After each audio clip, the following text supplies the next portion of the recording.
नमस्कार, पेश आज का न्यूज पॉइंट में विज्ञान प्रकाश। पिछले लगातार कई दिनों से आप देख रहे हैं कि जब से सरकार बनी है, यानी कि 26 तारीख को नरेंद्र मोदी की सरकार का गठन हुआ है, तब से मैं अलग अलग क्षेत्रों के एजेंडे को, जो कि अर्थव्यवस्था से जुड़े हैं, इकोनॉमी से जुड़े हैं, उनको उठाता रहा हूं। और आज मसला है एफडीआई पर चर्चा करने का। सबसे पहले मैं दो भारतीय जनता पार्टी के मिनिस्टर्स का बयान आपको दिखाता हूं। जब हम एफडीआई पर चर्चा करते हैं तो मैं आपको आगे चल के समझाऊंगा कि यह सिर्फ खुदरा क्षेत्र में जो एफडीआई पर हुई बहस है वो नहीं है, यह एक बहुत बड़ा मसला है।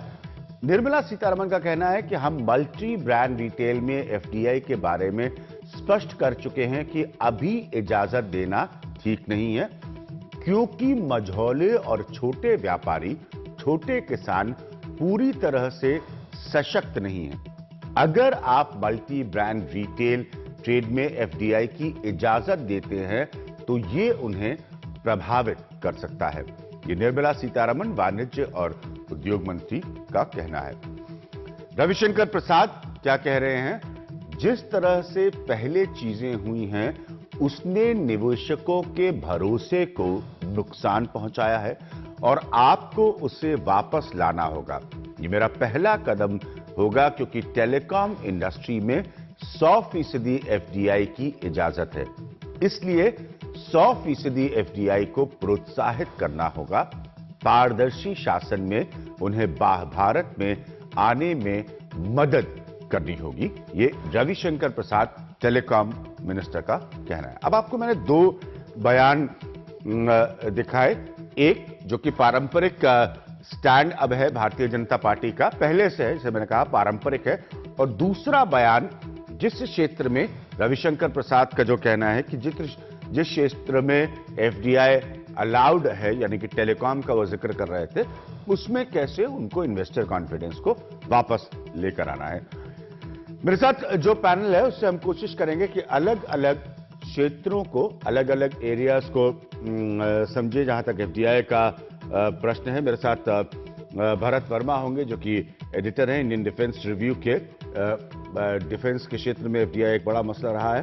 कैप्टन अभिमन्यु है, भारतीय जनता पार्टी के वो प्रवक्ता हैं। वेणुगोपाल धूत साहब हैं, जो कि आप सब जानते हैं, देश के जाने माने इंडस्ट्रियलिस्ट हैं वेणुगोपाल धूत। यहाँ पर धर्मेंद्र कुमार साहब हैं जो कि डायरेक्टर हैं इंडिया एफडीआई वॉच के, और चेंगल रेड्डी हैं जो कि सेक्रेटरी जनरल हैं consortium of Indian farmers association के, किसानों की एक संस्था को वो रिप्रेजेंट करते हैं। वेणुगोपाल धूत, मैं आपसे शुरू करूंगा क्योंकि हम सब जानते हैं कि रिटेल पर जो बीजेपी का स्टैंड है वो ट्रेडिशनल स्टैंड है, लेकिन क्या आपको लगता है जिस इन्वेस्टर कॉन्फिडेंस की बात आप पिछले 1 से 1.5 साल में मेरे तमाम शोज में मेरे साथ करते रहे, चाहे वो मुंबई से हो, चाहे वो दिल्ली से हो, एफडीआई वो फॉर्मूला है जिससे आप मौजूदा बाजार में उस मार्केट कॉन्फिडेंस को ला सकते हैं? हाँ, एफडीआई तो देश में जरूरी है ही, और कई जगह एफडीआई अलाउ है। आप एक देखिए, रिटेल एफडीआई में बीजेपी का स्टैंड शुरू से था कि रिटेल एफडीआई देश में अलाउ नहीं करें, क्योंकि 1 करोड़ व्यापारी है और ये 1 करोड़ व्यापारी कहाँ जाएंगे? छोटे छोटे व्यापारी अपना बिजनेस करते हैं और उनकी दुकानदारी चलती है, तो इसलिए शायद रिटेल एफडीआई आना मुश्किल लग रहा है। पर रिटेल एफडीआई के काफी दूसरे फायदे हैं। इसके कारण यह है कि रिटेल एफडीआई में आप देखेंगे कि जो भी चीजें हैं वो सब सस्ती हो जाती है और एग्रीकल्चर के लिए बहुत अच्छा होता है, तो इसके लिए देश के लिए अच्छा रहता है। पर दोनों साइड का इसका 50-50% है। तो ये देख के मुझे लगता है कि रिटेल की एफडीआई अभी नहीं भी आती है तो भी चल सकता है। रिटेल एफडीआई बाद में थोड़े दिन बाद जैसे लोग तैयार हो जाएंगे और यहाँ पे धीरे धीरे इंडियन लोग जो है, इंडियन लोगों को करना है तो रिटेल की सभी परमिशन है, सब जगह हो सकता है। तो क्यों ना मोदी जी का सोचना है कि इंडियन जो है वो ही बाहर जाके मल्टी ब्रांड रिटेल लगाए, पहले इंडिया में लगाए और बाहर अपना बनाए। तो ये कोई आइडिया इतनी बुरी नहीं है। और अब देखिए अगले 10 साल में देश ऐसी जगह पहुंच जाएगा कि इंडिया एक बहुत बड़ा ही पावर सेंटर बन जाएगा इकोनॉमी का, और ये जो ग्रोथ रेट है वो ग्रोथ रेट इतनी बड़ी होगी, 8 से 10% तक ग्रोथ रेट कंटिन्यूस चलती रहेगी। तो इसमें रिटेल का कंजम्पशन भी बहुत अच्छा रहेगा। और हर एक टाइप की एफडीआई, जैसे टेलीकॉम एफडीआई 100% अलाउ हो चुकी है, पावर में है, और इंफ्रास्ट्रक्चर के हर क्षेत्र में एफडीआई आएगी। लोगों के पास पैसा है, और 100-200 बिलियन डॉलर ये वर्ल्ड लेवल के ऊपर एक बहुत बहुत मामूली रकम है। तो वो 200 बिलियन डॉलर मतलब हमारे यहाँ 12 लाख करोड़ है, और 12 लाख करोड़ अगर 2-3 साल में यहाँ पे आके इंफ्रास्ट्रक्चर में लग जाते हैं, तो ये 12 लाख करोड़ के साथ में हमारे देश के लोगों के 12 लाख करोड़ लग जाएंगे, और उसके साथ बैंकें उतने पैसे दे देंगी। तो 50 लाख करोड़ का 3-4 साल में इंफ्रास्ट्रक्चर का हो सकता है। और इसीलिए आप देखिए इतने अच्छे निर्णय आज लिए गए हैं। दूध साहब, मैं माफी चाहूंगा, आपको रोक रहा हूं, लेकिन रविशंकर प्रसाद का आज जो स्टेटमेंट था, उसके बाद मैं धर्मेंद्र कुमार और चेंगल रेड्डी साहब के पास आऊंगा। वो टेलीकॉम में था। अब टेलीकॉम एक ऐसा बिजनेस है जिसको आप बहुत अच्छी तरह से समझते हैं। टेलीकॉम के उतार चढ़ाव के बारे में भी मैंने और आपने बात कही है। रविशंकर प्रसाद कहते हैं कि टेलीकॉम में 100% एफडीआई की इजाजत है, इसलिए 100% एफडीआई को प्रोत्साहित करना होगा। पारदर्शी शासन में उन्हें भारत आने में मदद करनी होगा। ये इंटरेस्टिंग पॉइंट है। इसको वेणुगोपाल दूत, आप और हम पॉलिटिकल इकोनॉमी पर बहुत चर्चा कर चुके हैं। पारदर्शी शासन, टेलीकॉम वो सेक्टर है जिस पर बहुत सीरियस और गंभीर बीजेपी ने आरोप लगाए, कांग्रेस की रिजीम में गड़बड़ी होने के, स्कैम्स होने के। टेलीकॉम एक हिट सेक्टर है जिसको नुकसान हुआ है, उसमें 100% एफडीआई आना एक अलग बात है। लेकिन आपको लगता है कि टेलीकॉम जैसे सेक्टर में सिर्फ एक सरकार के बदलने से इन्वेस्टर कॉन्फिडेंस आ सकता है?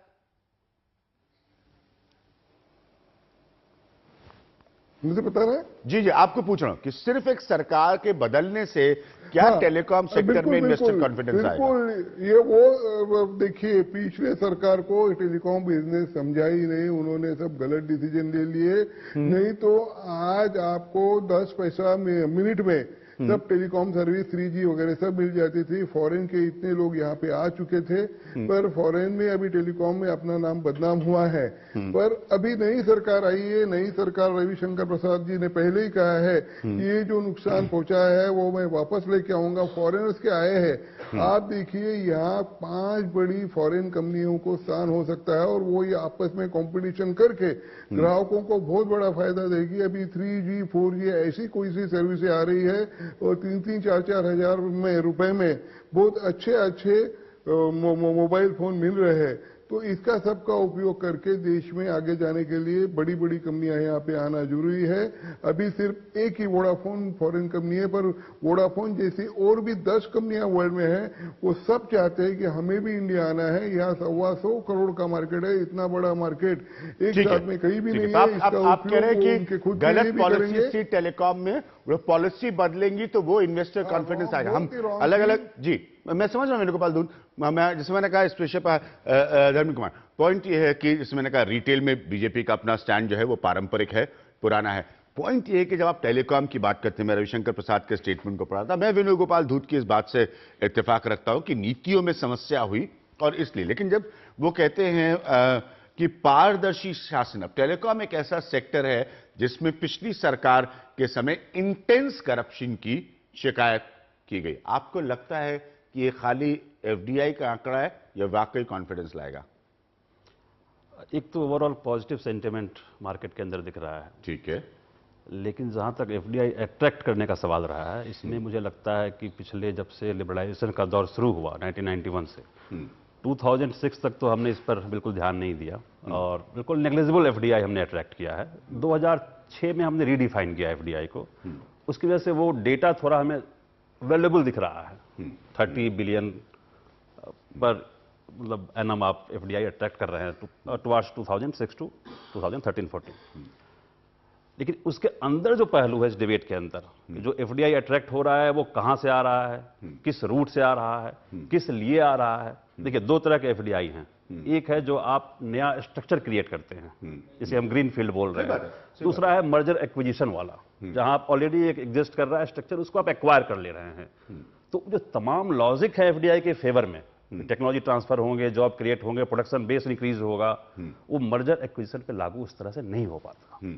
दुर्भाग्य ये है कि हमारे यहाँ जो एफडीआई का डेटा है, जो भी इनफ्लो हुआ है, उसमें आधे से ज्यादा मर्जर एक्विजिशन के तहत आया है।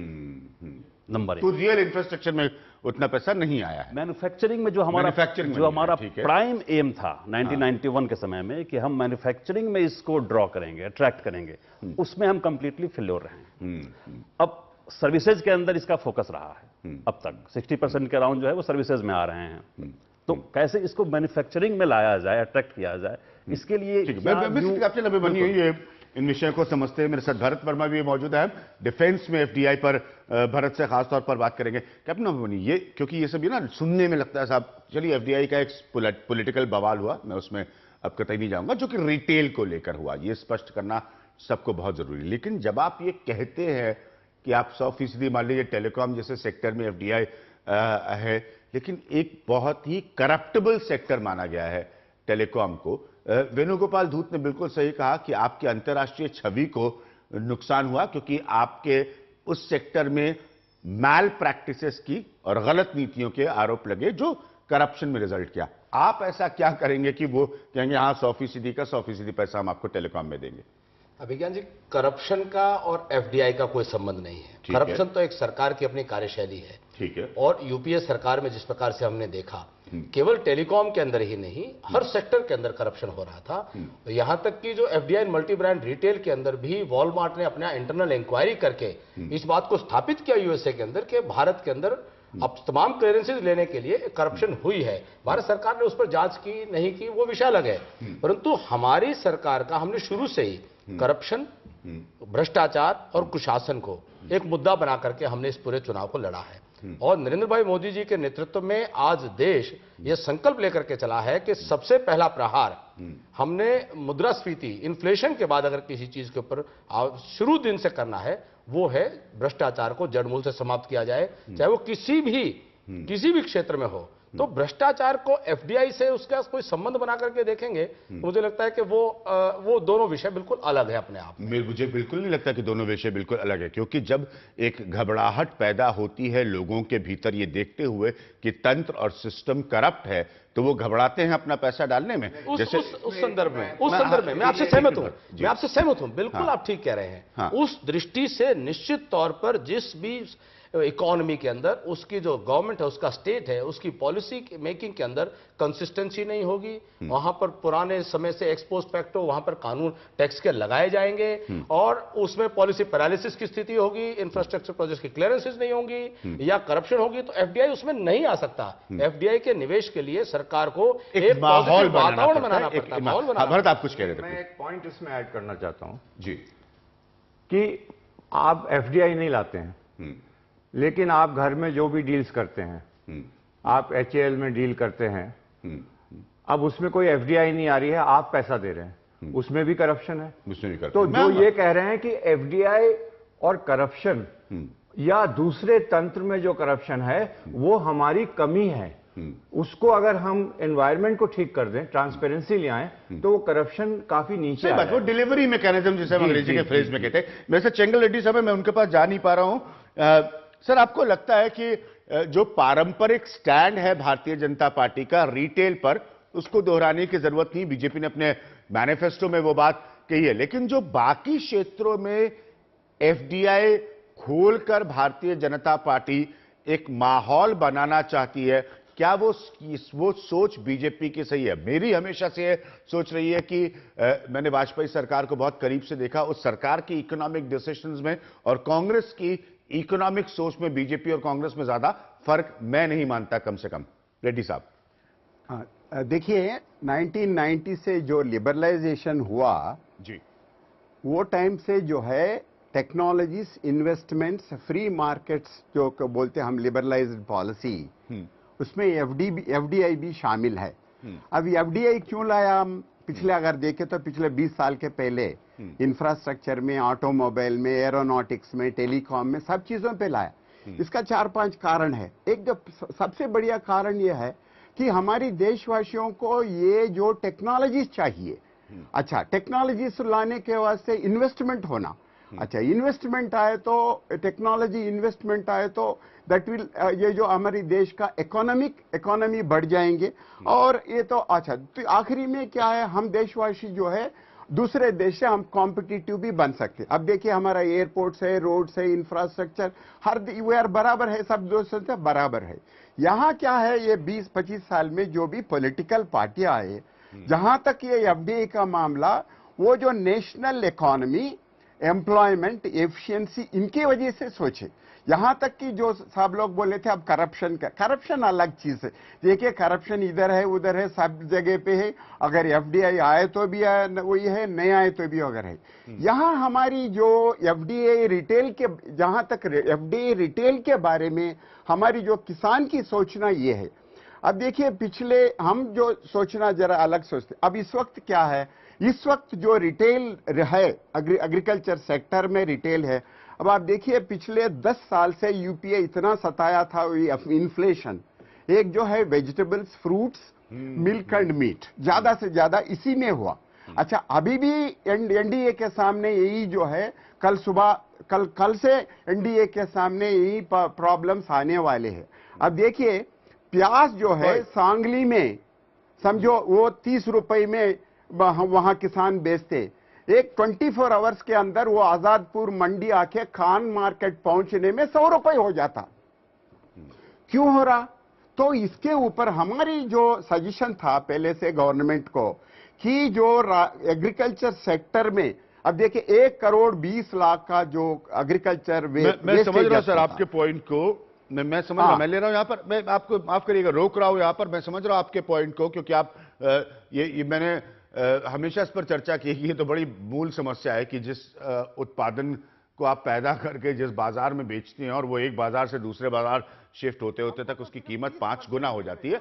हाँ सही बात है, ये बहुत बड़ी समस्या है। हम जब लौट कर आएंगे एक और विषय पर, हम एफडीआई पर चर्चा करेंगे। वेणुगोपाल धूत का मानना है कि आपने टेलीकॉम में होने वाले करप्शन ने हमारी अंतर्राष्ट्रीय छवि को नुकसान पहुंचाया। जब मैंने अपनी बात एक्सप्लेन की, जो कैप्टन अभिमन्यु कह रहे थे कि आप करप्शन को और इसको पूरी तरह से जोड़कर नहीं देख सकते। हम एक और सेक्टर की बात करेंगे, डिफेंस। अक्सर आप अखबारों में पढ़ते हैं, बहुत वक्त हो गया हमें। हाँ सर, मैं आऊंगा वापस आपके पास, आऊंगा मैं, आपके पास आऊंगा वापस। डिफेंस डील्स जो होती हैं उसमें भ्रष्टाचार होता है, ठीक है, ये एक धारणा है, सिर्फ मैं धारणा की बात कर रहा हूं, इसको कतई भी फैक्ट पर नहीं लेना चाहिए। अब प्रश्न ये है कि आप उसमें भी एफडीआई की इजाजत दे रहे हैं। ये सब कुछ का मकसद है अल्टीमेटली, आखिरकार जो अर्थव्यवस्था है उसको तरक्की के एक पैमाने पर लेकर लाना और एक खुशहाल माहौल बनाना। लेकिन जब आप ये सारे रास्ते खोलते हैं तो कौन से आप मैकेनिज्म्स बना रहे हैं, तरीके बना रहे हैं भ्रष्टाचार को रोकने के? डिफेंस में एफडीआई पर हम चर्चा करेंगे एक छोटे से ब्रेक के बाद।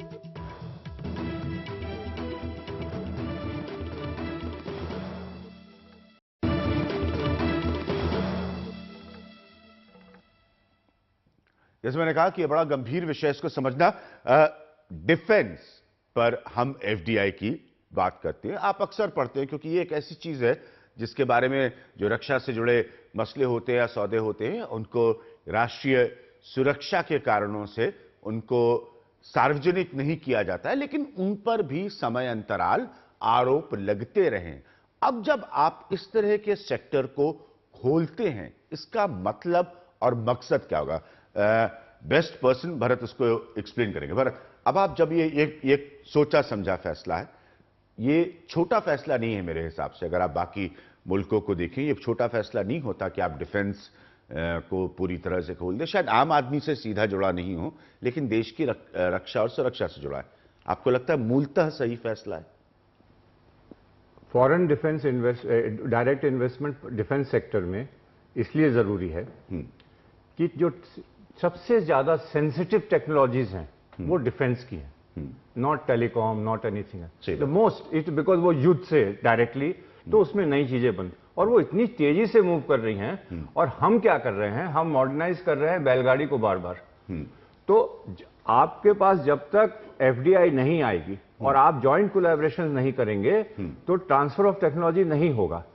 फॉर एग्जाम्पल एमएमआरसीए, आप 126 एयरक्राफ्ट लेना चाहते हैं, एचएएल कुछ बना नहीं पाता, आप लाइसेंस ले लेते हैं, उनको जोड़ देते हैं, असेंबली कर देते हैं, उसका नाम इंडियन कर देते हैं, कुछ चेतक कर देंगे या गोर्स्को को चेंज कर देंगे विक्रमादित्य में।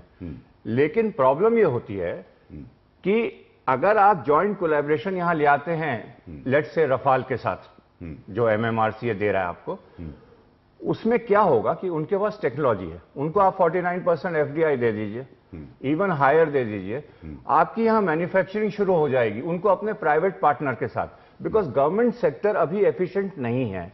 तो आपको प्राइवेट सेक्टर, क्योंकि प्राइवेट सेक्टर उनसे बेटर नेगोशिएशन करेगा देन गवर्नमेंट सेक्टर, और वो जो डील होगी उसमें जो FDI, तो आपको $10 बिलियन की डील करी आपने, लेकिन उस समय किसी ने इस देश में ये नहीं सोचा कि असेंबली लाइन भी खड़ी करनी पड़ेगी। तो असेंबली लाइन और सब्सिडीज जब खड़ी करोगे तो 10 बिलियन और चाहिए मुझे। अब वो चाहे अमेरिका से हो, फ्रांस से हो, किसी से भी हो, रफली पैसा वही लगेगा। तो अगर आप उनको 49% दे देते हैं तो वो अपना पैसा भी लेके आएगा, आपके पैसे बच जाएंगे।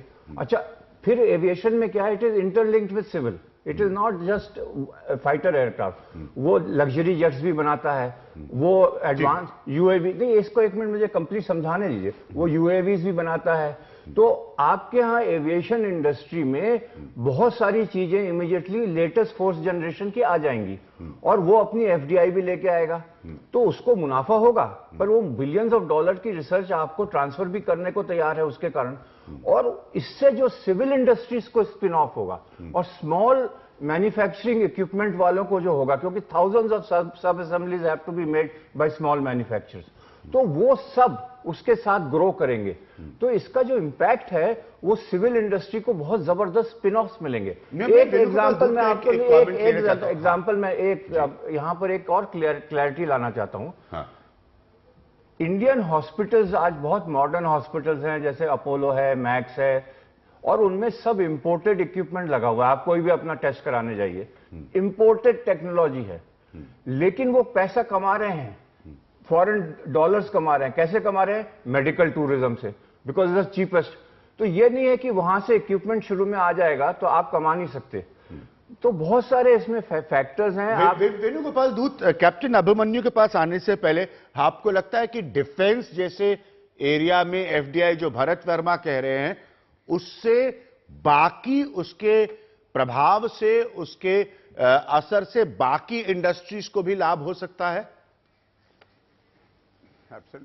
नहीं, देखिए भरत वर्मा जी ने एक बात कही, मैं उसमें बताता हूं कि जब कोलैबोरेशन होता है, फॉरेन की इन्वेस्टमेंट आती है, तो वो हार्ट टू हार्ट मिलान होता है। वो अपने पास जो कुछ है वो सब देता है, अदरवाइज जो टेक्नोलॉजी कहीं ना कहीं अपने पास रखता है, पूरी टेक्नोलॉजी देता नहीं है। पर एक बार वो खुद मालिक बन गया तो मालिक तो खुद का टेक्नोलॉजी साथ में लेके आता है। दूसरी बात आप देखिए कि डिफेंस के लिए हमारा खर्चा बहुत बड़ा है, इम्पोर्ट बहुत बड़ा है। हमारे यहाँ लोग हैं जिनको पूरी डिफेंस की टेक्नोलॉजी आती है, पर उनको उसका काम नहीं, वो खाली बैठे हैं। तो वो लोग यहाँ पे काम करेंगे तो काफी, इंडिया में जो goods are produce in India, it is cheapest in the world, सबको पता है। और टेक्नोलॉजिकल चीजें तो बहुत ही सस्ती इंडिया में बनती है। तो ये डिफेंस की टेक्नोलॉजी यहाँ अगर शुरू हो गई तो मैं समझ रहा हूँ कि यहाँ इंडिया के डिफेंस इक्विपमेंट का एक बहुत बड़ा वर्ल्ड सप्लायर भी बन सकता है, जहाँ यहाँ के डिफेंस के सब टेक्नोलॉजिकल आइटम यहाँ से बन सकते हैं और काफी बड़ा चांस लगेगा। और अपनी भी जो है, हम शुरुआत में उनसे जानकारी, बिजनेस सपोर्ट हासिल करके उसके बाद आप ये सब प्रो FDI दलीलें से मुझे सुनने को मिल रही हैं, फिर हम उसका अपने लिए एक मार्केट बनाने और वापस बेचने के लिए एक बाजार बना सकते हैं।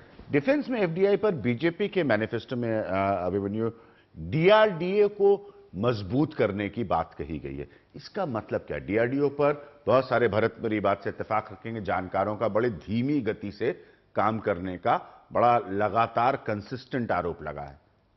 देखिए, हमें भारतीय जनता पार्टी ने अपने मैनिफेस्टो में DRDO को मजबूत करने की बात कही है। DRDO एक रिसर्च ऑर्गेनाइजेशन है, लेकिन जहां तक डिफेंस सेक्टर की जो हमारी आज रिक्वायरमेंट है, हमें समझना चाहिए कि भारत आधुनिकता जितनी होनी चाहिए थी उतनी कर नहीं पाया है। हमारी जो डिफेंस प्रोक्योरमेंट होनी चाहिए थी पिछले कई सालों में हम कर नहीं पाए।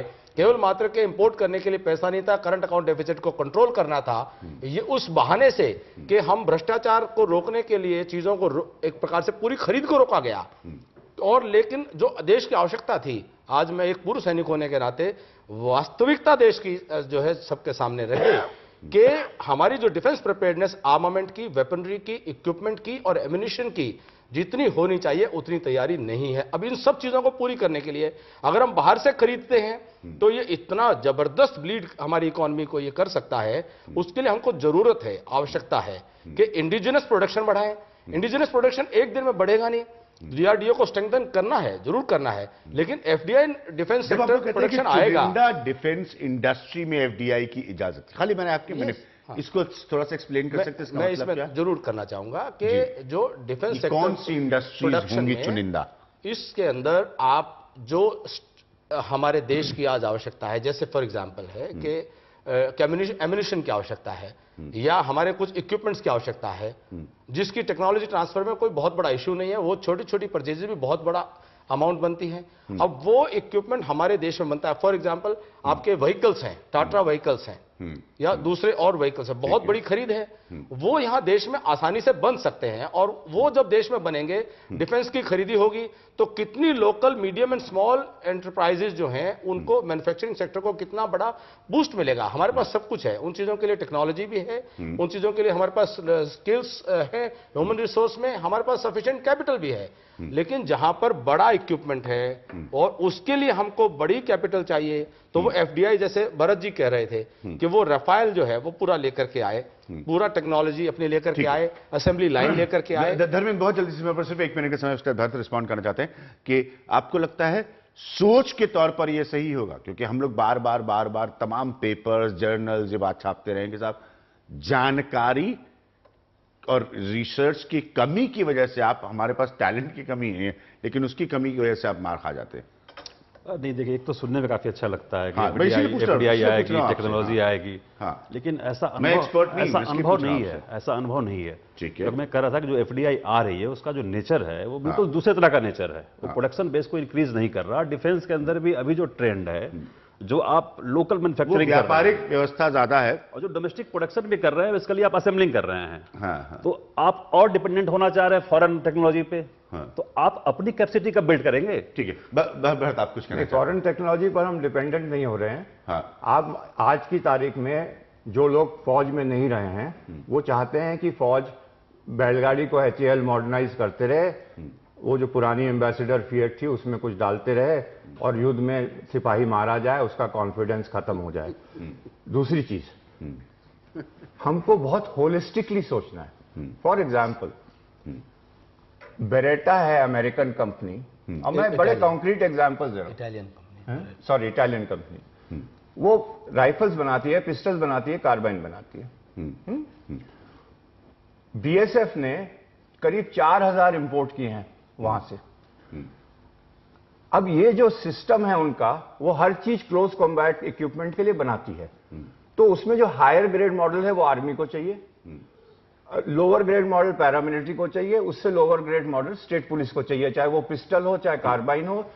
अगर आप इसको एक एक्विजिशन प्रोसेस को होम मिनिस्ट्री, डिफेंस मिनिस्ट्री के अंडर सेंट्रलाइज कर दें तो आपको लाखों में सेम कंपनी से मिल सकता है, और हर एक के लिए।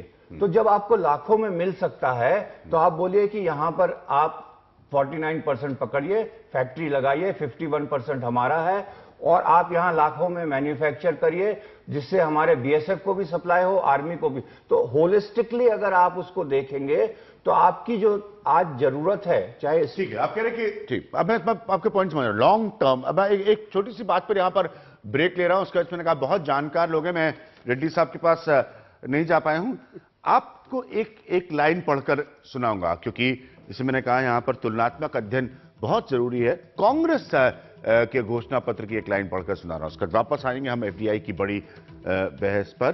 कांग्रेस के मैनिफेस्टो में लिखा था, our current account deficit can be financed only by foreign investment, whether it is foreign direct investment और फॉरेन इंस्टीट्यूशनल इन्वेस्टर्स और एक्सटर्नल कमर्शियल बोरोइंग और any kind of foreign inflow. इसको मैं हिंदी में अनुवादित कर सकता हूं कि आपका जो करंट अकाउंट डेफिसिट है उसको आप किसी तरह से उसको आप फाइनेंस कर सकते हैं, उसमें पैसा डाल सकते हैं एफडीआई के माध्यम से, एफआईआई के माध्यम से, जो आप बाहर से कमर्शियल बोरोइंग करते हैं, व्यावसायिक तौर पर पैसा लेते हैं, उसके माध्यम से, और किसी तरह के फॉरेन इनफ्लो के माध्यम से। ये कांग्रेस के घोषणा पत्र की बात है कि पैसा आए और ग्रोथ की कहानी में वो पैसा लगे। इसीलिए मैंने कहा भारतीय जनता पार्टी की सोच इससे कोई ज्यादा अलग नहीं है।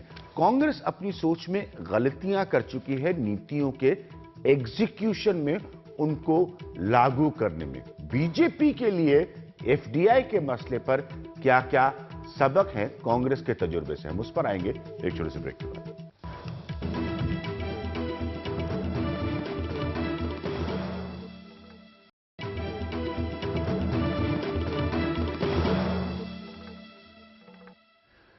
तो आखिर में वक्त हमारे पास कम है। रेड्डी साहब, तो कुल मिलाकर मैं जानता हूं आपके पास आ नहीं पाया क्योंकि हम खासतौर पर डिफेंस की एफडीआई पर चर्चा कर रहे थे। तरक्की की कहानी, मैं हमेशा कहता हूं कि मनमोहन सिंह ने तरक्की तरक्की तरक्की की कहानी को बहुत दोहराया था, लेकिन ऐसा लगा कि तरक्की का सीधा असर जहां पर जाना चाहिए था ग्राउंड पर नहीं जा पाया। क्या एफडीआई उस तरक्की की कहानी को बदल सकता है? रेड्डी साहब, एफडीआई। मैं एनडीए वालों को यही समझाना चाहता हूं जी, जो दिल्ली वाले ने आपको इलेक्ट किए, अगर 100 दिन के अंदर आप इन्फ्लेशन को कंट्रोल नहीं कर सके, आप प्रॉब्लम्स में हो जाएंगे। अच्छा, कहां इन्फ्लेशन है? आज वही बोला था ना मैं, इन्फ्लेशन जो है वेजिटेबल्स, मिल्क, मीट में है। अच्छा, यहां जो है एक चीज आप याद रखना, अब आप बोल रहे थे पावर सेक्टर में करप्शन है, इससे 100% करप्शन जो है हमारी मार्केट में हर दिन जो है हमारे किसान की लूटी हो रहा। हम जो 60-100 किसान जो है, इतनी सब मार्केट है, कोई मार्केट पे कोई रेगुलेशन नहीं है, वहां कौन सा प्राइस देता, कितना कमीशन लूटता हमसे, ये अब तक कोई पता ही नहीं है। आप लोग मैं जो एनडीए को यही बताना चाहता हूं, ठीक है, आप कोई कारण के वजह से आप बोल रहे हैं कि 1 करोड़ जो छोटी व्यापारी को आप लोग सपोर्ट करना चाहते हैं, इसीलिए एफडी को नहीं आना चाहते। मगर एक चीज याद रख लो, हमने जो 60 करोड़ किसान पिछले 20, 40, 50 साल से यही आड़तिया से जो है ठोका खा रहे। हाँ, हर दिन ये लोग हमको लूट रहे। ठीक है, आप जो कुछ मैनिफेस्टो लिखे, कुछ किए, ठीक है, मगर एक चीज आप याद रखना, देखिए करप्शन वही है। अगर अगले 100 दिन या 6 महीने के अंदर आप कहां कैसे कंट्रोल करते, इन्फ्लेशन बता दीजिए। इन्फ्लेशन मुझे नहीं लग रहा कि आज हम महंगाई पर चर्चा करें, लेकिन फिर भी आपने अपना पॉइंट रखा कि अगले 100 दिन का चैलेंज इनका इन्फ्लेशन है। नहीं, एक मिनट में बताता हूं। रेड्डी साहब, मैं माफी चाहूंगा, रेड्डी साहब मैं माफी चाहूंगा, आप बिल्कुल विषय से हटकर बात कर रहे हैं। आपको पूरा निमंत्रण है मेरे कार्यक्रमों में आने के लिए। आप महंगाई पर चर्चा करिए, मेरा ट्रैक रिकॉर्ड उठाकर देखिए कि मैंने महंगाई पर कितनी चर्चा की है जब यूपीए 2 की सरकार थी। आज हम एफडीआई पर मैं माफी चाहूंगा sir, I am sorry sir, मैं आपसे मेरी माफी। आप एफडीआई पे ग्रोथ के कॉन्सेप्ट पर बिल्कुल समय नहीं है। धर्मेंद्र, आपको लगता है क्योंकि ग्रोथ को ही वो कहानी है जो सबसे ज्यादा मनमोहन सिंह ने बताने और दोहराने की कोशिश की थी, कम से कम इस चुनाव में मुल्क ने उसको हजम नहीं किया, क्या आपको लगता है कि एफडीआई उस ग्रोथ के माध्यमों में से एक है, बड़े माध्यमों में से एक है? या आप जैसे कहते हैं कि ये बिजनेस अरेंजमेंट ज्यादा बेहतर है, जमीन पर इसका ये इतना कारगर नहीं है? नहीं, ऐसा नहीं कह सकते आप। ग्लोबल ट्रेंड जो रहा है एफडीआई का, उसमें ठीक है कि मर्जर एक्विजिशन एक सिग्निफिकेंट रोल प्ले करता है, लेकिन ग्रीनफील्ड इन्वेस्टमेंट भी हुए हैं, ठीक है, और उसने एक महत्वपूर्ण भूमिका मतलब एक तैयार की है, खासकर कुछ देशों में जैसे ब्राजील है, चाइना है, लेकिन इन देशों का आउटफ्लो भी उतना ही है एफडीआई का, या बाहर भी एफडीआई इन्वेस्ट कर रहे हैं। हमारे यहाँ बहुत नेग्लिजिबल रहा इसका एफडीआई का रोल ग्रोथ में। अब सवाल यह है कि तो इसलिए क्या ये बदल पाएगा कैप्टन अभिमन्यु कि एफडीआई की भूमिका आपकी तरक्की बताने की कहानी में, चाहे वो 7% की हो, 8% की हो, 9% की हो, वेणुगोपाल धूत जैसे लोग मानते हैं कि वो 3 से 4 साल में 10% जा सकती है, क्या एफडीआई उसमें एक बड़ा फैक्टर है? किसी भी इकोनॉमी के अंदर आज कोई भी देश आइसोलेशन में नहीं रह सकता है। पूरी दुनिया एक ग्लोबल विलेज बनी हुई है, और किसी भी इकोनॉमी में जिसको ग्रो करना है, उसकी मैन्युफैक्चरिंग सेक्टर को, उसकी इंडस्ट्री को, उसके इंफ्रास्ट्रक्चर को, तो उसको पूंजी की आवश्यकता है। पूंजी अगर देश में उपलब्ध नहीं है तो फॉरेन डायरेक्ट इन्वेस्टमेंट के माध्यम से देश को पूंजी चाहिए, और वो पूंजी आएगी तभी जाकर के ये तमाम जो है ये एक्टिविटी बढ़ेगी। आपसे और धूत साहब से बहुत जल्दी से, ये पूंजी आ सकती है एफडीआई के माध्यम से या इन्वेस्टर मैं पूरी दुनिया घूमा खराब है? हाँ, मैंने बहुत सारी फैसिलिटीज देखी हैं, जी। मैंने इंटरनेशनल लोगों से बातें करी हैं जी। और मैं जब अपनी फैसिलिटी देखता हूं हाँ। और पेरिस में फैसिलिटी देखता हूं तो मैं रो पड़ता हूं। आई बैट फॉर इंडिया, बट 21वीं सदी में when I bat for India and I only bat for India for last 30 years, आपको 21वीं सदी में ग्लोबल विलेज में सप्लाई चेन ज्वाइन करनी पड़ेगी, अपना एक्सपोर्ट बढ़ाना पड़ेगा, एफडीआई लेनी पड़ेगी और 21वीं सदी में आपको साझघाट करके चलना पड़ेगा फॉर योर ओन ग्रोथ। दूध साहब, बहुत जल्दी से सर, एफडीआई वो रास्ता है जो आप ग्रोथ की बात कर रहे हैं उसको बदल सकता है? हाँ, एफडीआई रास्ता ग्रोथ बहुत जल्दी ला सकता है, पर आप एक बात देखिए, पिछले सरकार ने भी कोई रास्ते खराब नहीं थे, रास्ता ये था कि वो समझ नहीं पाए वो फॉरेनर के साथ कैसे काम करना। आप देखिए सब जगह है, हमारे यहाँ खाली ऐसा नहीं है कि रघुकुल रीत सदा चले आए प्राण जाए पर वचन न जाए, ये सब जगह सब सरकारों में है। मैं 10 सरकार के साथ काम करता हूँ। मैं इसी पॉइंट पर आके, रघुकुल रीत सदा चली आई प्राण जाए पर वचन न जाए, जो सरकार ने कमिटमेंट्स किए थे, दूध साहब ने पहले भी मुझसे कहा था एक कार्यक्रम में, उसको पूरा नहीं कर पाए। और इसीलिए जैसे मैं इन विषयों को उठा रहा हूं, ये सब कड़वी चुनौतियां हैं नरेंद्र मोदी की मौजूदा सरकार की। फिलहाल इतना ही।